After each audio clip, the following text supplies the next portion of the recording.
What's the story, Morning Glory? What's the word, Hummingbird? Thank you so much for clicking on my channel and for joining me for this review of Married at First Sight, Season 19, Episode 7. This is not a game. Let's get into Derek and Meghann. So we got the whole dog situation squared away. I don't know what type of resolution they came up with, like who's going to walk the dog. Is the dog still barking all night? Is the dog still sleeping in the bed with them? Who the hell knows? But Derek reassures us that the dog situation has been dealt with. So Derek meets up with a friend of his, and I think this is a friend that was also at the wedding. And the first thing that the friend says to Derek is that, wow, it seems like it's been a year since you've gotten married. And Derek was like, yeah, it does feel like a year. And I bet it does feel like a whole year to Derek living with Meghann and all of her crazies. I bet it does feel like he's been trapped in this situation for about a year, like it's just not ending. So then they talk about kids, and his friend asked him, about family planning and what are they going to do as far as whether or not they're going to have children. And Derek says that he doesn't know for sure where Meghann stands about kids, even though he knows that she had her eggs frozen. So I'm not sure exactly why Derek is confused on where Meghann stands with kids, because number one, she froze her eggs. Number two, when they were in Panama and they were laying in the hammock together, they talked about children. And she said that she wanted one child because of the fact that, her biological clock is ticking. There may not be enough time to have more than one, but she definitely wanted to have one child. She froze her eggs. And he said he wanted three, but they don't know if they're going to be able to have that many, etc. But the thing is, he knows that she does want to have children. So I don't know why he was acting confused on this topic. So then they talk about, Derek brings up that Meghann has like this very defensive attitude and he doesn't know how to communicate with her. And the friend basically told him, don't lose focus on your own expectations of what you want out of this marriage. And yeah, so just don't lose focus on the things that are important to you and that matter to you. So after that, him and Meghann go to her place of business. And this is where everything fell completely apart. So as they're hanging out, he mentions to Meghann that he was spending time with his friend and that his friend had brought up whether or not they were going to have children. And so he wanted to know where she stood on children. And she says, you're bringing it up because your friend brought it up to you. Like you're asking me because you and your friend were talking about it. If you were curious about where I stand on kids, why didn't you just ask me? And he goes, well, I'm asking you now. And she's like, yeah, but you're asking me only because your friend mentioned it. So this became like a whole entire thing. It became a whole scene. And Derek was basically like, okay, regardless of how it came about, now we're here. So can we talk about it? And so she gets very snarky and she says, obviously, I do want children. Otherwise, I wouldn't have frozen my eggs. I'm like, geez, Louise, Meghann. Like, what is wrong with you, girl? So she says that she does want kids. She talks about she does have a fear of giving birth. And Meghann then tells Derek, if you really knew me, you'd know how much I want to be a parent. Girlfriend, he doesn't really know you. That's why he's asking these questions. And it doesn't matter how it came about that he was asking you. The thing is, he's asking you now. And he doesn't really know you. How can he really know you? Y'all just met. You've known each other a couple of weeks, if that. So she tells us that, okay, this is what she tells us in her confessional. She says that they've been getting busy a lot and they have not been using any kind of protection. And I'm assuming she's also referring to no birth control. And the part about no protection, I know that the show the show does have them get tested. So you have to be clear of any STDs or STIs before they match you with someone. So that's not really the issue. So the issue is the possibility of a pregnancy. And it seems like this is the couple that ended up getting pregnant, Meghann and Derek, because, she said they've been having a lot of sex unprotected. And I assume she meant she's not on any kind of birth control. She didn't specifically say that, but I'm assuming that's what she meant. So she gets very annoyed with him and she tells him that, why didn't he bring this up before? He talks about how he's really scared to bring up certain topics with her because of how she's going to react. And she says, he even goes as far as to say that he's literally scared to bring up certain topics. and she tells him that that's BS. So she completely dismisses his feelings, invalidates like what he's saying, invalidates how he's feeling, and just dismisses it and says, well, that's just BS. And she then accuses him of playing games with her. And he's like, no, I'm not playing games. And she's like, yeah, you are playing games because this is not a game to me. Then she gets up and she walks away. This is how Meghann is. Meghann will never change. So Derek is going to have to approach this completely differently, because for to live with someone where you have to basically like walk on eggshells and you don't know what to say to them, you don't know what kind of mood you're going to catch them in, that's hell. That is hell on earth.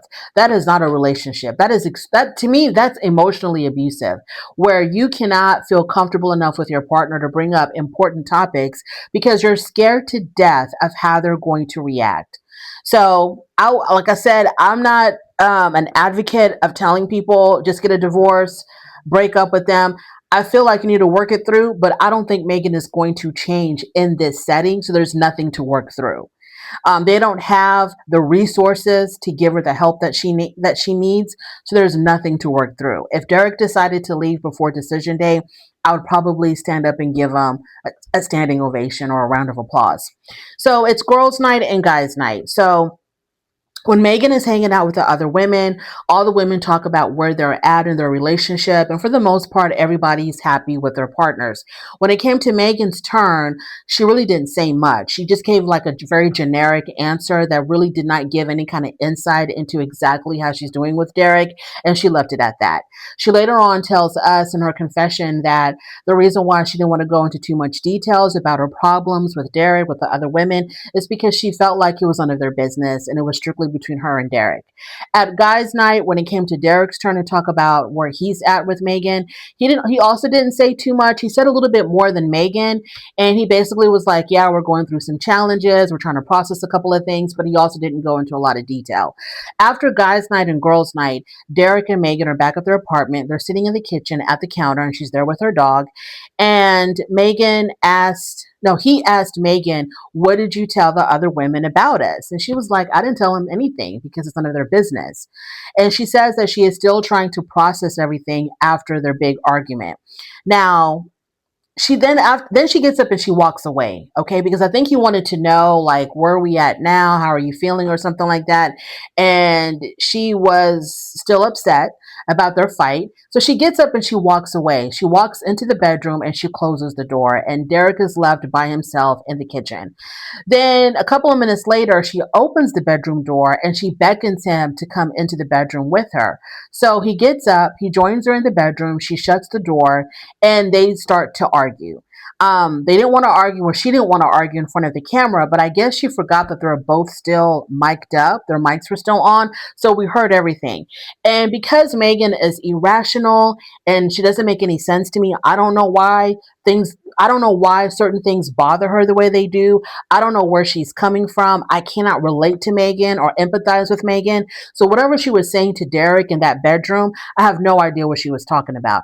What I do know is that she wanted him to take some kind of accountability over the argument that they had at her place of business. And he was like, why should I take accountability? I didn't do anything wrong.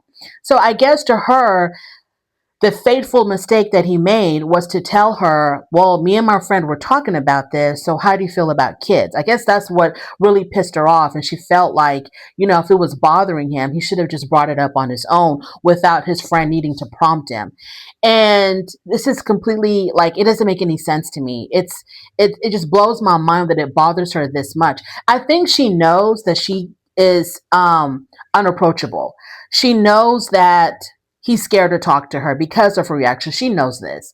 And she doesn't want to deal with that. She doesn't want to deal with why she's reacting like this. And so instead of her trying to take a look at herself and do some self-reflecting, it's easier for her or more comfortable for her to lash out at him.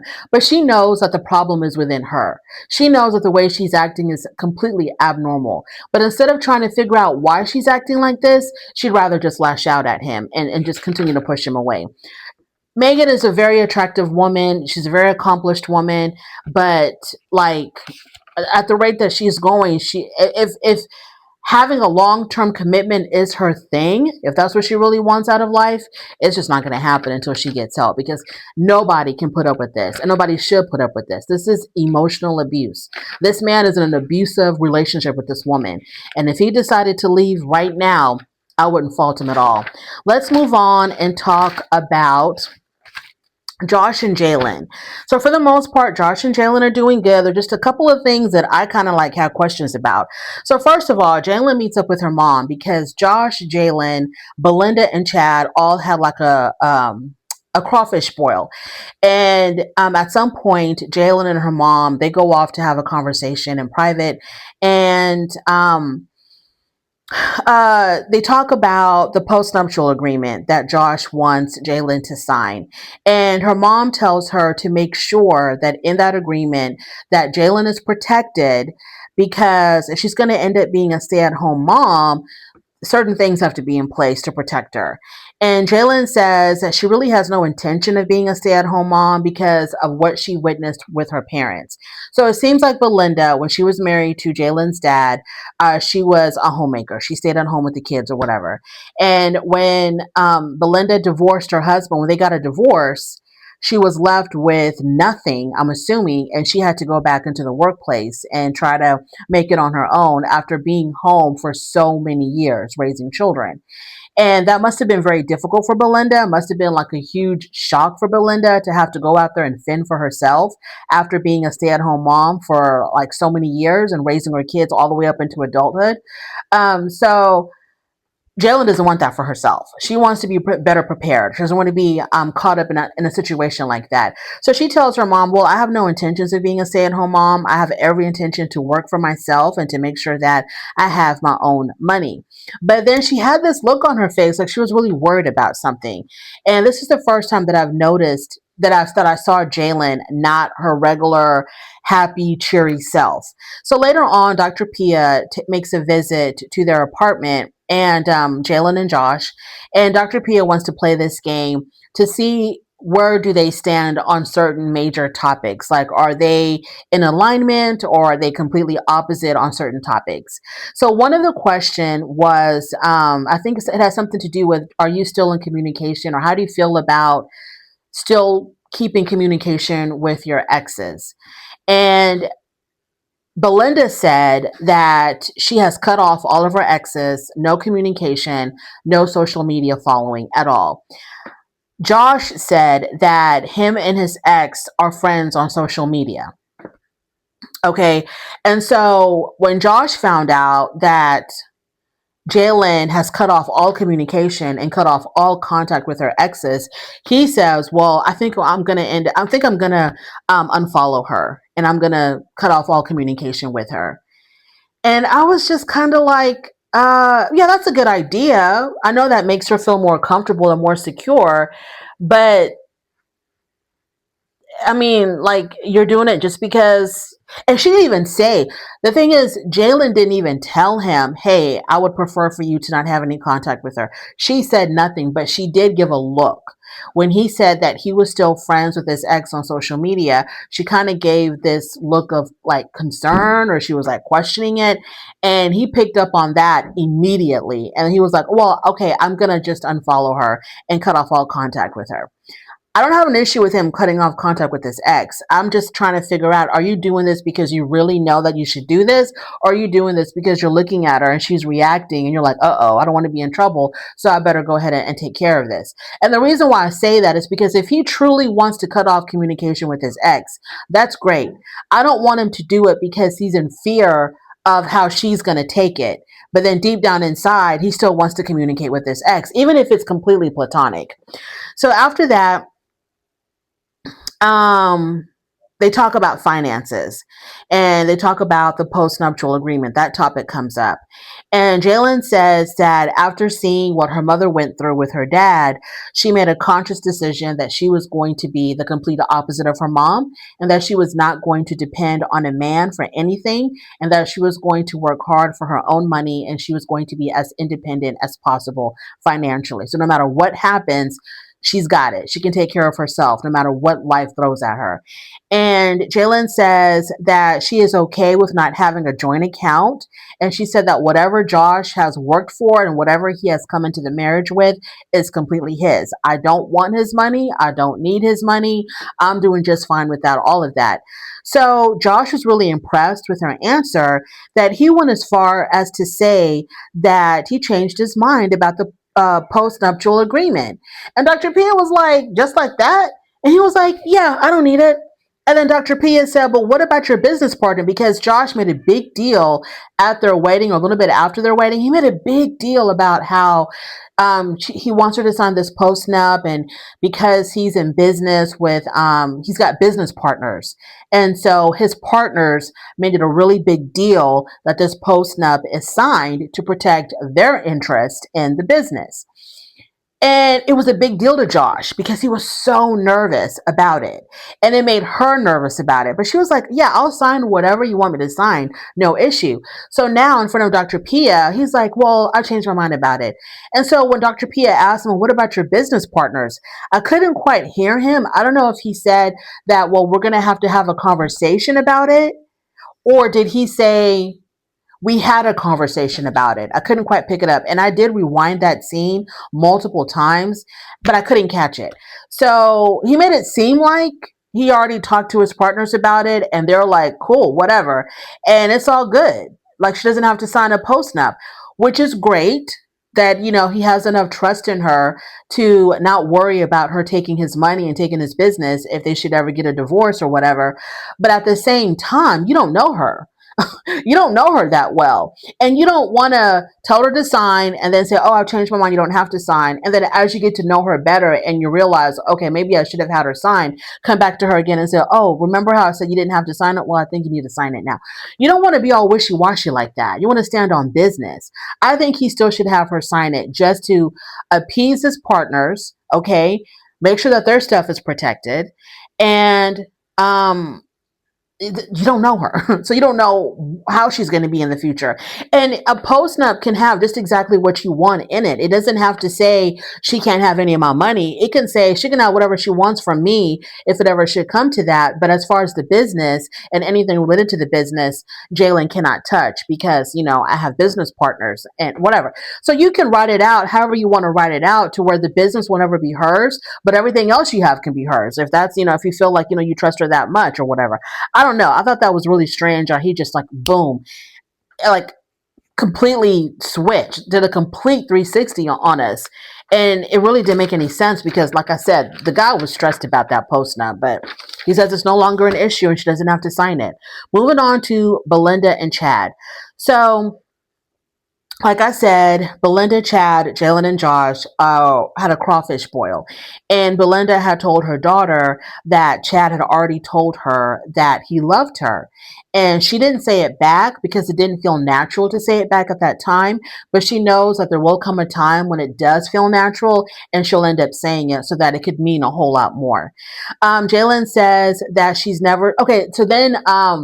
Belinda tells her daughter that, oh, no. Belinda is at her apartment. Her daughter comes over to her apartment on another day, and Chad had left. He had left to go see his daughter, to go visit his daughter.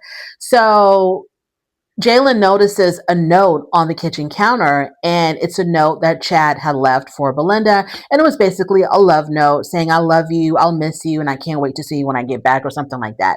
So Jaylen says that she's never seen anything like this done for her mom. And yeah, she was throwing some shade to her dad, like her dad has never been this romantic. And Jaylen talks about how happy she is for her mother that she has found this type of love, a guy that showers her with so much affection and attention. Like there's a scene earlier on in the episode where he bought her flowers just because, just no other reason other than he wanted to make her happy. No special occasion, no, like, I'm sorry for pissing you off, just bought her flowers for the sake of buying her flowers. He left her this cute little love note. He's constantly showering her with compliment after compliment after compliment. So I don't know if this is Chad being romantic or is this Chad love bombing her. and if this is a way, like manipulation tactics, to make sure that she never leaves him and doesn't break up with him. I don't know, y'all. I'm just saying. I'm a very critical person. Okay, I'm extremely critical, and on the surface, it looks really, really beautiful. But I'm like, what's really going on underneath the surface, underneath all of this? Like, what's really going on? So, um, after boys' night, Chad comes back to the apartment and he's in a really good mood. And I'm assuming he was a little bit tipsy. And so he wants to start dancing. So they start dancing in the living room.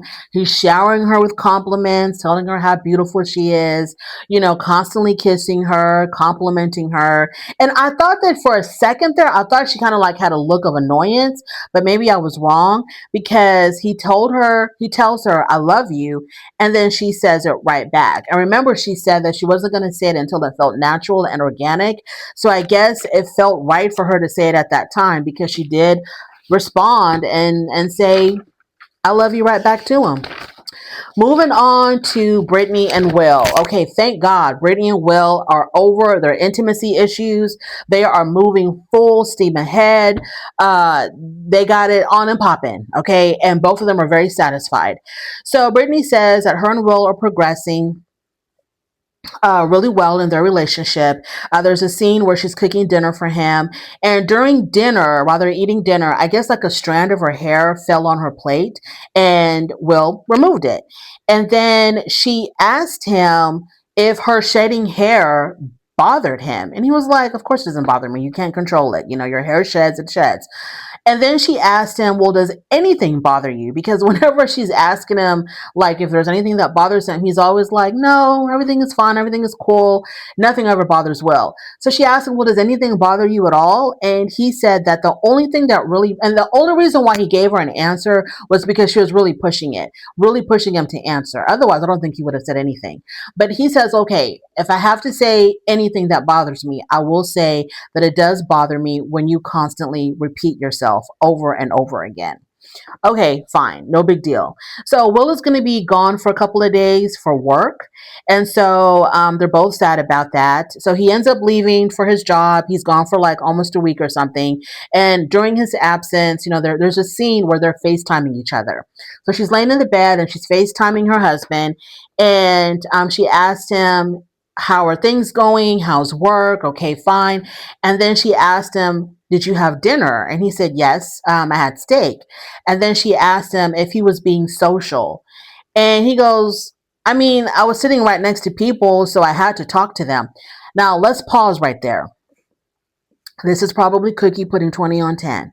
So, for all the people that think that, Will is the best thing since sliced bread, I do apologize.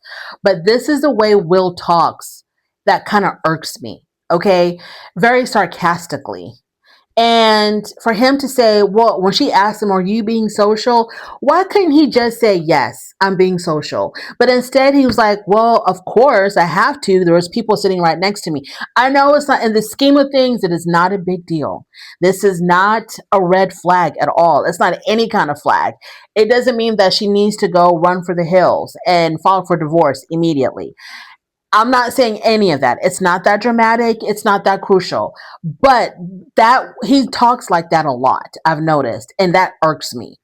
That really irks me. It's that very condescending tone that really rubs me the wrong way. But that's how he is, so we just have to accept it and move on. Okay, fine. So they get all lovey-dovey on the phone. She's complimenting him, telling him how good he looks, and he's complimenting her, telling her that she's got the cutest dimples, and they're flirting with each other. Basically talking about how it's all going to go down when he gets back home and all this and that. So it was really, really cute scene, right? We feel really happy and excited about Will and Britney. When Will and Britney got married, their wedding had me cheesing throughout the whole entire scene. I smiled and laughed throughout the whole entire wedding. I thought it was just fantastic. I loved Will and Britney together until Panama happened. But Panama, we'll move on from there. We'll, put Panama behind us. But we're back on track with Will and Britney. And I'm excited again about Will and Britney. And I'm rooting for them. And I want them both to say yes on decision day. So What happened after that? Okay, so Brittany tells us that their intimacy issues have been resolved, and then they kind of show us a spicy scene between Will and Brittany in the kitchen. And then Will comes back from his trip, and they're sitting on the couch, snuggling on the couch together. And it's a cute little scene. They missed the hell out of each other, and it was a beautiful scene. Will and Brittany get a gold star this week. They did extremely well, and I'm really, really proud of both of them. And I hope that they do work out because they are just so cute together. Moving on to Rhonda and Pat.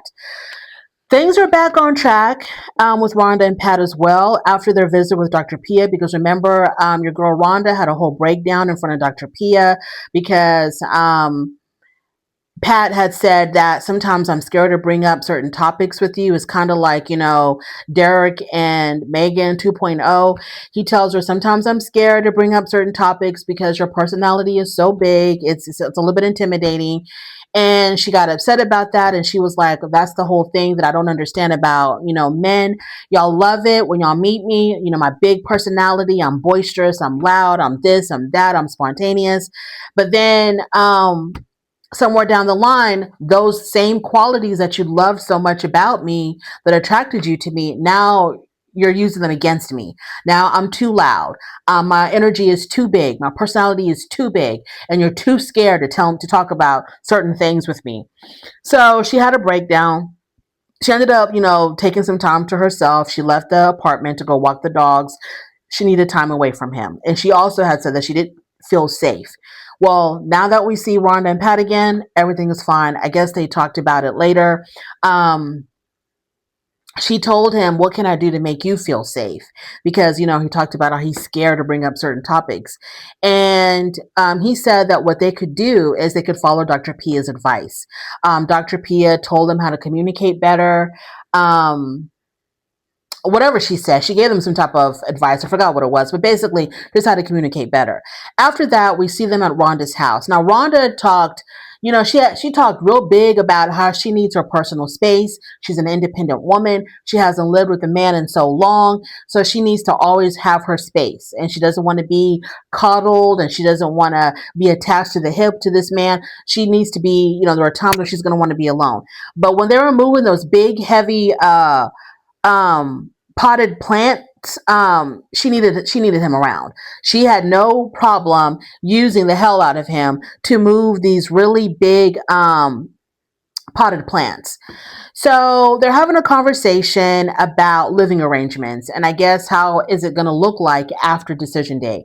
And I think there was an incident where Pat automatically assumed that he was going to be living with her in her house. And she had told him that she needed to, she needed time to think about it. And so she brings it up again in this particular scene. And she's like, what, when I reacted the way that I did, it wasn't to like push you away or to make you feel like my home can never be your home. I just needed time to process things.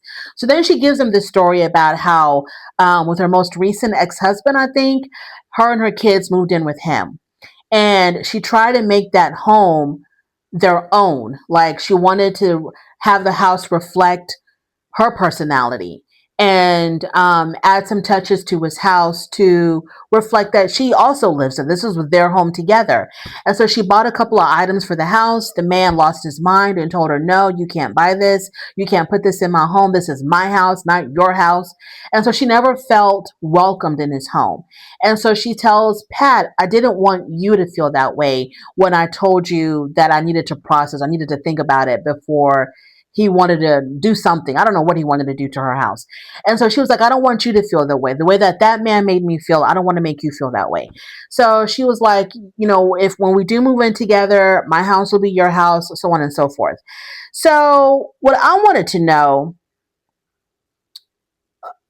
does Pat not have his own house? Because I think Rhonda had mentioned after he divorce, after what happened after his relationship, and I don't know if his ex died. Did his ex die? I think she died. I think she passed away. He came back and lived with his mother.